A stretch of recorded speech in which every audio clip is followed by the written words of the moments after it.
నమస్తే, welcome to our channel. నేను అంకిత. Big boss 8 Telugu season అయితే స్టార్ట్ అయిపోయింది. సో ఈ బిగ్ బాస్ 8 లో 14 మెంబర్స్ కంటెస్టెంట్స్ అయితే లోపలికి వెళ్ళారు.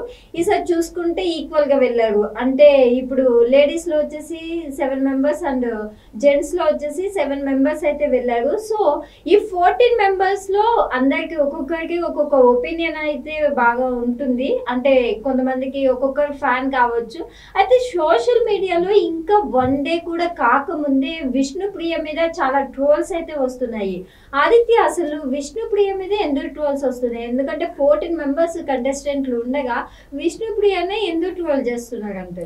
ఎస్ అంకిత, వై విష్ణుప్రియ అంటే బేసిక్గా ఏంటంటే విష్ణుప్రియ ఇండస్ట్రీకి ఎంట్రీ ఇచ్చింది ఒక సిరీస్ ద్వారా ఎంట్రీ ఇచ్చింది. సో పెళ్ళి సంథింగ్ ఏదో ఒక సిరీస్ ద్వారా ఇచ్చింది, ఐ డోంట్ నో ఎగ్జాక్ట్లీ. దాని తర్వాత ఈటీవీ ప్లస్లో వచ్చినటువంటి పోవే పోరా షో ద్వారా సుధీర్కి కో యాంకర్గా చేసింది. సో అక్కడ నుంచి విష్ణుప్రియ లైఫ్ టర్న్ అయిందని చెప్పొచ్చు. కొన్ని డేస్ తర్వాత కొన్ని అనివార్య కారణాలు అవ్వచ్చు, లేకపోతే రీజన్స్ ఏమన్నా ఉండొచ్చు, షో అయితే ఆపేశారు అది. సో ఆ షో ఆపేసిన తర్వాత విష్ణుప్రియ కొంచెం స్క్రీన్కి దూరం అయిందనే చెప్పొచ్చు. సో తర్వాత ఆమె ఒక యూట్యూబ్ ఛానల్ సంథింగ్ ఏదో పెట్టుకొని అక్కడక్కడ చిన్న చిన్న ఈవెంట్స్ షోస్ చేసుకుంటూ కంటిన్యూ అవుతున్నటువంటి విష్ణుప్రియ సడన్గా మళ్ళీ మానస్తో ఒక ఆల్బమ్ సాంగ్ చేసింది. సో ఆల్బమ్ సాంగ్ చేసి మళ్ళీ తెర మీదకి వచ్చింది. జారిపోయేవే సంథింగ్ ఏదో సాంగ్తో ఆల్బమ్ సాంగ్ చేసి మళ్ళీ తెర మీదకి వచ్చింది. ఇక అప్పటి నుంచి కూడా విష్ణుప్రియ పోవే పోరా షోలో ఏ విధంగా అయితే ఉండిందో, ఆ తర్వాత షో అయిపోయిన తర్వాత Vishnupriya the way of dressing style అవ్వచ్చు, లేకపోతే ఆమె వస్తున్నటువంటి ఈవెంట్స్లో ఆమె మాట తీరవచ్చు, ఇలా ప్రతిదీ కూడా డబుల్ మీనింగ్లా అయిపోయింది. రానున్న రోజులు అది అలాగే అయిపోయింది. లేటెస్ట్గా విష్ణుప్రియ ఇక్కడ షోకి వెళ్ళక ముందు కూడా స్టార్మాలో కిలాడి బాయ్స్, కిరా గర్ల్స్ సంథింగ్ ఏదో చేసింది. సో ఆ షోలో కూడా విష్ణుప్రియ సంథింగ్ కొంచెం రీతు చౌదరితో కొంచెం బోల్డ్గా మాట్లాడే చిన్న చిన్న డబుల్ మీనింగ్ వర్డ్స్ కానీ ఇవన్నీ మనం చూసామన్నమాట. సో కొన్ని సందర్భాల్లో ఒక ప్రముఖ ఛానల్ వాళ్ళు విష్ణుప్రియని రీతు చౌదరిని కలిపి ఇంటర్వ్యూ చేసినప్పుడు, ఫేస్ టు ఫేస్ తీసుకున్నప్పుడు విష్ణుప్రియ చెప్పినటువంటి మాటలు ఏంటంటే, నాకు ఎన్ని కోట్లు ఆఫర్ చేసినా కానీ నేను బిగ్ బాస్కి వెళ్ళను అని చెప్పేసి విష్ణుప్రియ ఒక స్టేట్మెంట్ ఇచ్చింది. సో నాకు లాస్ట్ 2-3 సీజన్స్ నుంచి నన్ను అడుగుతానే ఉన్నారు, బట్ నేను రిజెక్ట్ చేస్తూ ఉన్నాను. సో అలాంటి ప్లాట్ఫామ్కి నేను వెళ్ళను అది అని చెప్పేసి విష్ణుప్రియ ఒక స్టేట్మెంట్ ఇచ్చింది. కానీ ఆల్ ఆఫ్ సడన్గా ఏదైతే ఒక ప్రముఖ ఛానల్లో రీతు చౌదరిని విష్ణుప్రియని తీసుకున్నప్పుడు నాకు ఎందుకు ఆ వైబ్ తగులుతుంది, ఈసారి సీజన్లో నేను ఉంటానేమో, అందరూ అక్క ఎప్పుడు వస్తావు అంటే అవన్నీ నన్ను తదాస్తు దేవతలు తదాస్తు అంటారేమో, సో నేను ఖచ్చితంగా ఈసారి సీజన్కి వస్తానేమో, ఇలాంటి ఒక మాటలు ఇచ్చి హింట్ ఇచ్చేసింది ఆల్రెడీ. సో బిగ్ బాస్ 8కి విష్ణుప్రియ కన్ఫర్మ్డ్ అనేది ఒక హింట్ ఇచ్చింది.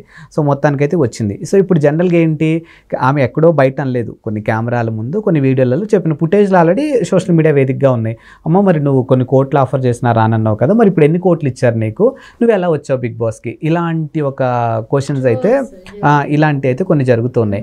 ఇక ఆమె పర్సనల్ లైఫ్లో రీసెంట్గా వాళ్ళ మదర్ చనిపోవడము, ఆమెకి ఫ్యామిలీ సపోర్ట్ అంతగా ఇప్పుడు లేకపోవటము, ఇలా కొన్ని అంశాల్లో ఆ అమ్మాయి మీద కొంచెం సింపతి ఉన్నప్పటికీ కూడా కొన్ని షోస్ ద్వారా ఆమె మాట్లాడినటువంటి డబుల్ మీనింగ్ డైలాగులు అవ్వచ్చు, లేకపోతే ఇప్పుడు బిగ్ బాస్ మీద ఆవిడ ఇచ్చినటువంటి స్టేట్మెంట్ అవ్వచ్చు, ఇలా అంశాలన్నింటినీ బేస్ చేసుకొని ప్రస్తుతానికైతే అక్కడక్కడ విష్ణుప్రియ మీద ట్రోలింగ్ జరగడానికి అయితే రీజన్స్ ఇవే అనమాట. సో అంతకుమించి ఫర్దర్గా వితౌట్ రీజన్స్. బట్ ఇప్పుడు ఉన్న కంటెస్టెంట్స్లో జనాలకి బాగా రికగ్నైజ్ చేసిన కంటెస్టెంట్ ఎవరైనా ఉన్నారు అంటే డెఫినెట్గా విష్ణుప్రియ అనే చెప్పొచ్చు.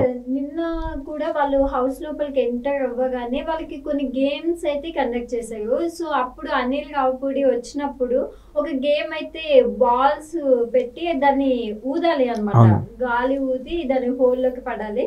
సో అయితే అప్పుడు అనిల్ అన్నారు, ఏంటి విష్ణుప్రియ ఏంటి పొయ్యిలో పొగ ఊదుతున్నట్టు ఊదుతున్నావు, అట్లా కాదు, గేమ్స్ సరిగ్గా ఆడాలి అని. ఎగ్జాక్ట్లీ చూసిన వాళ్ళందరికీ కూడా చాలా ఫన్నీగా అనిపించింది. ఎందుకంటే తన వెయిట్ వల్ల కూడా తను గేమ్ సరిగ్గా ఆడలేకపోతుంది, తను చాలా వెయిట్ ఎక్కువ ఉన్నట్టు కూడా అనిపిస్తుంది. మేబీ దీనివల్లే అనుకుంటా సోషల్ మీడియాలో ఇట్లా మేబీ తన వే ఆఫ్ డ్రెస్సింగ్ స్టైల్ అవ్వచ్చు, లేకపోతే తన మాట తీరు అవ్వచ్చు, లేకపోతే తను ఇచ్చిన స్టేట్మెంట్లు అవ్వచ్చు, వీటన్నిటిని బేస్ చేసుకుని ప్రస్తుతానికైతే తన మీద ట్రోలింగ్ జరుగుతుంది. సో చూసే కదా, నెక్స్ట్ మరొక interesting Bigg Boss latest update తో మీ ముందుకు వచ్చేస్తాము. Until then watch our channel. నమస్తే.